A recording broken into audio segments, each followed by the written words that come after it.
తెలుగు సంవత్సరాదికి ఆంగ్ల సంవత్సరాదికి పోలిక, ఏనుగుకు చీమకు సామ్యమా?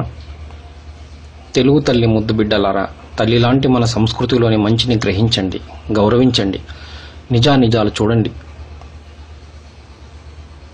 తెలుగు సంవత్సరాది వర్సెస్ ఆంగ్ల సంవత్సరాది. ఉషోదయాన వెలుగు రేఖలతో వస్తుంది ఉగాది, అర్ధరాత్రి చీకట్లతో వస్తుంది జనవరి 1. అజ్ఞానమనే చీకటి నుండి జ్ఞానమనే వెలుగులోకి ప్రయాణం సాగించమని బోధిస్తుంది ఉగాది. ఎటువంటి సందేశం ఇవ్వదు జనవరి 1. ఉగాది నాడు ప్రకృతి వెచ్చగా, మనిషి ఉత్సాహంగా ఉంటాడు.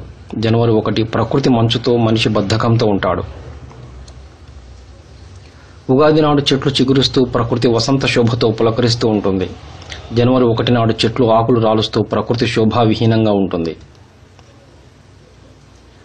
ప్రతి ఉగాదికి అర్థవంతమైన పేరు, భవిష్యత్ సూచికగా ఉంటుంది. జనవరి 1 నాడు కేవలం అంకెలుంటాయి. ఉగాది పచ్చడి మనిషి జీవితంలోని కష్టసుఖాలకు సంకేతం, ఆరోగ్యప్రదం. జనవరి 1 నాడు మనం తినే కేకులు మనిషి ఆరోగ్యంపై ఎక్కుపెట్టిన బాకులు. చక్కని నిర్ణయాలు తీసుకున్నటకు మనసు చురుకుగా, బుద్ధి తీక్షణంగా ఉంటుంది ఉగాది నాడు. జనవరి 1 నాడు విపరీతమైన చలికి మనిషి శరీరం, మనస్సు రెండూ మొద్దుబారి ఉంటాయి. ఏ నిర్ణయం తీసుకున్నా అది ఆర్థిక సంవత్సరమైనా, విద్యా సంవత్సరమైనా ఉగాది నాడు అనుకూలం. ఏ నిర్ణయం తీసుకోవాలన్నా ఇబ్బంది, తేదీ ఎటు కాకుండా ఉంటుంది జనవరి 1కి.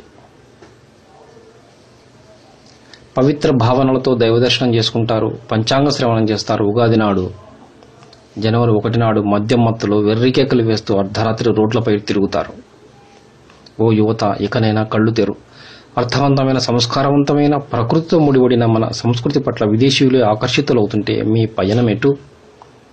సత్యద్రష్టలైన మన ఋషులు మనకు అందించిన ఆచార వ్యవహారాలు మన ఆరోగ్యానికి, ఆధ్యాత్మిక ఉన్నతికి, మనోవికాసానికి దోహదపరిచేవిగా ఉంటాయి.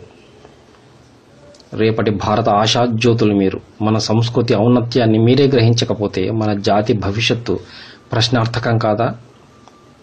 మన ప్రతి ఆచారం వెనుక ఎన్నో అద్భుత విశేషాలు దాగి ఉన్నాయి.